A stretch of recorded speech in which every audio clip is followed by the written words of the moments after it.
बहुत समय पहले की बात है। तब एक जगह से दूसरी जगह जाने के लिए सीमित साधन हुआ करते थे।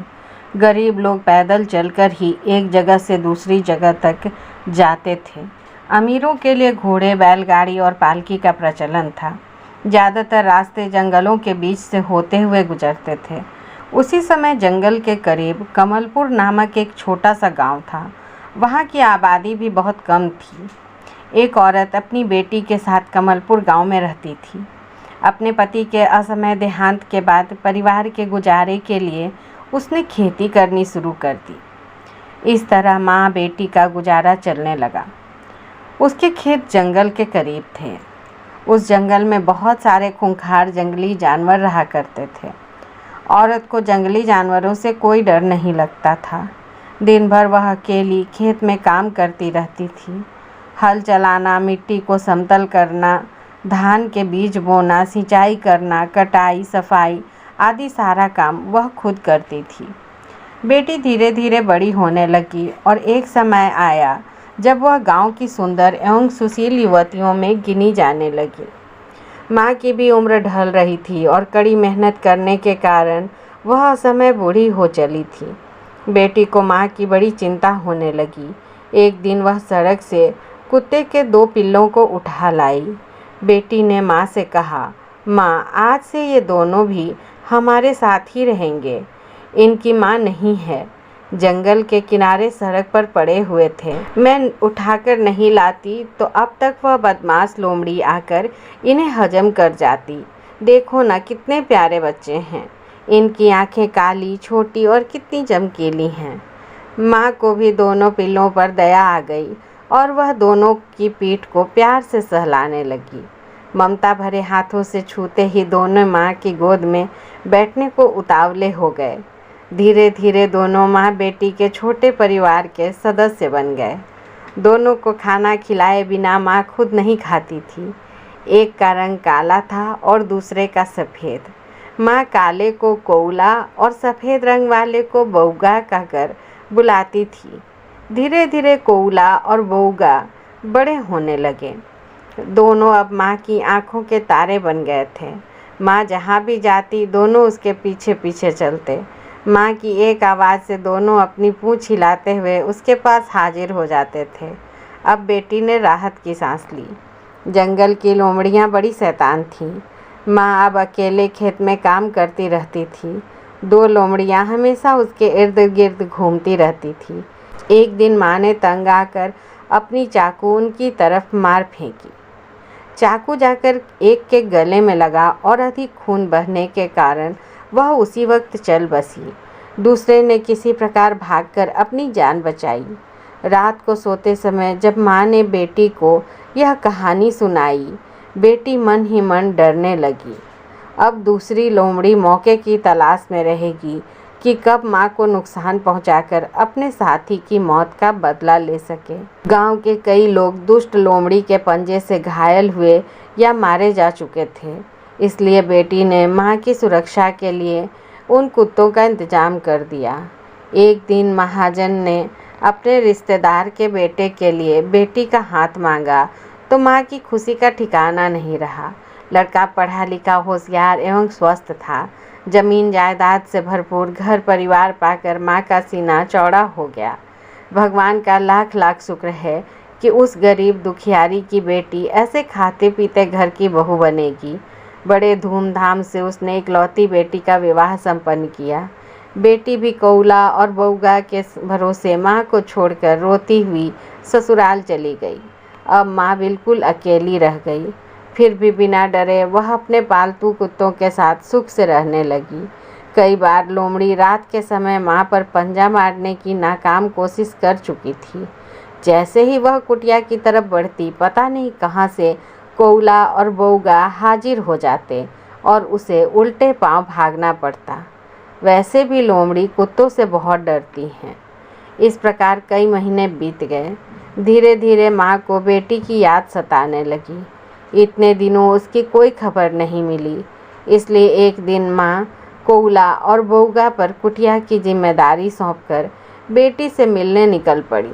बेटी के लिए खाने के ढेर सारा सामान एक पोटली में बांधकर पौ फटते ही माँ ने यात्रा शुरू की। माँ को देखकर दूर छिपी लोमड़ी की बाँछें खिल गई। अब कैसे बचेगी तू बुढ़िया? तुम्हें मुझसे अब कोई नहीं बचा सकता।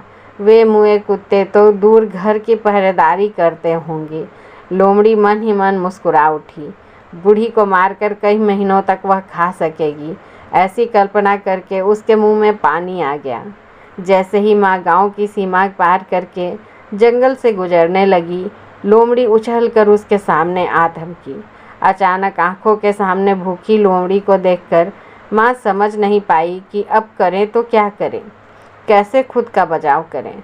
मन का डर मन में ही छुपाकर हंसते हुए उसने कहा, कैसी हो लोमड़ी रानी? बहुत दिनों बाद दर्शन दिए, सब ठीक तो है ना? लोमड़ी हंस पड़ी। उसने अकड़ दिखाते हुए कहा, मेरी चिंता छोड़ बुढ़िया और अपनी खैर मना। अब तुझे बचाने न तो तेरी बेटी आएगी और न ही वे जाबाज कुत्ते। आज तुझे खाने का मेरी पुरानी ख्वाहिश पूरी होगी। अपने भगवान को याद कर ले ताकि मरते वक्त ज़्यादा तकलीफ़ ना पहुँचे। माँ जोर से हंस पड़ी और कहने लगी, बेटी के गम में मरी जा रही थी। खाना पीना जैसे छोड़ ही दिया था, इसलिए पतली और कमज़ोर हो गई हूँ। पर तुझे इससे क्या? तुझे मांस मिले या सूखी हड्डियाँ, कोई फर्क नहीं पड़ता। अगर तू मुझे बेटी के घर से वापस आते समय खाएगी तब उंगलियाँ चाटती रह जाएगी। वह कैसे? लोमड़ी जानना चाहती थी। माँ को लगा कि उसकी चाल काम कर गई। फिर गंभीर होकर कहने लगी, तुझे इतना भी नहीं मालूम है क्या? इतने दिनों बाद माँ पहली बार बेटी के घर जा रही है तो जाहिर है कि बेटी रोज़ जोहा चावल, मांस, मछली, ताज़ी सब्जियाँ, पीठा, नारियल के लड्डू, घी, मक्खन, मिठाई, दही, गुड़ आदि से मेरा आवभगत करेगी। मेरे दुबले पतले शरीर में जान आ जाएगी, हड्डियों के साथ मांस भी जमेगा, तब खाने का मज़ा कुछ और ही होगा। लोमड़ी बोली, अगर तू वापस इसी रास्ते से नहीं गई तो?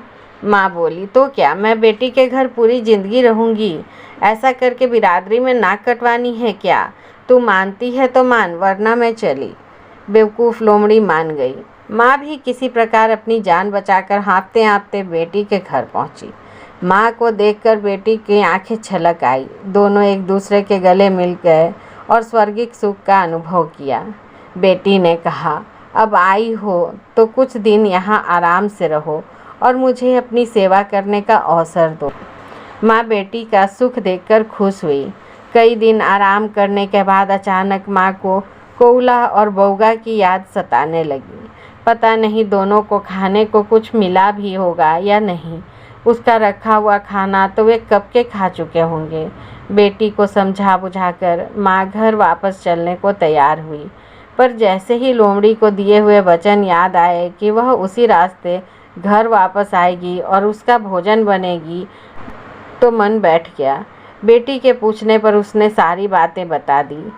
बहुत सोचने के बाद बेटी ने एक उपाय निकाला और माँ को एक बड़ी सी सूखी लौकी के भीतर डालकर उसका मुंह अच्छी तरह बंद कर दिया। फिर लाऊ को लुढ़का दिया।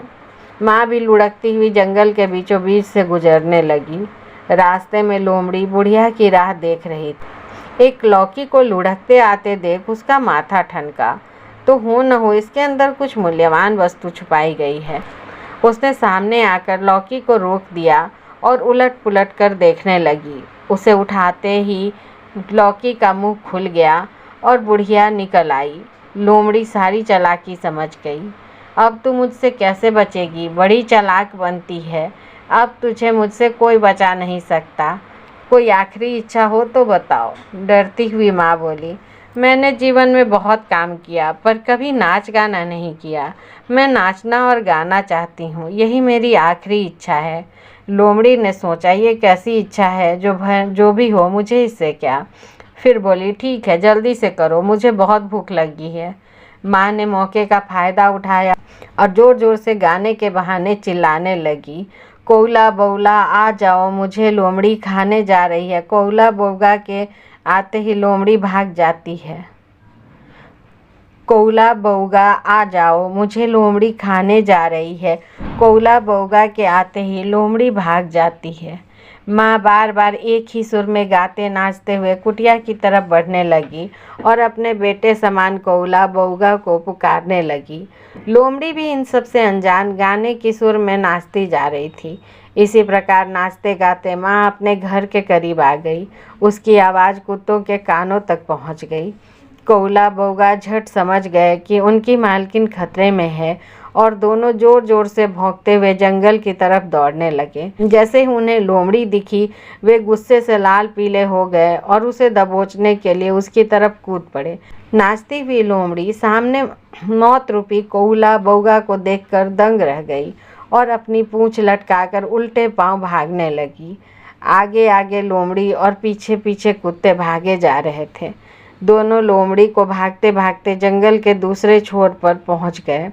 लोमड़ी को भागते देख माँ हंसते हंसते लोटपोट हो गई।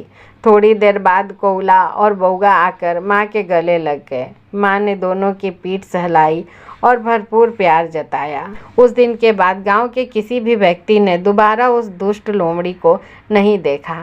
माँ जीवन के बाकी के दिन कौला बउगा के साथ सुखपूर्वक बिताने लगी।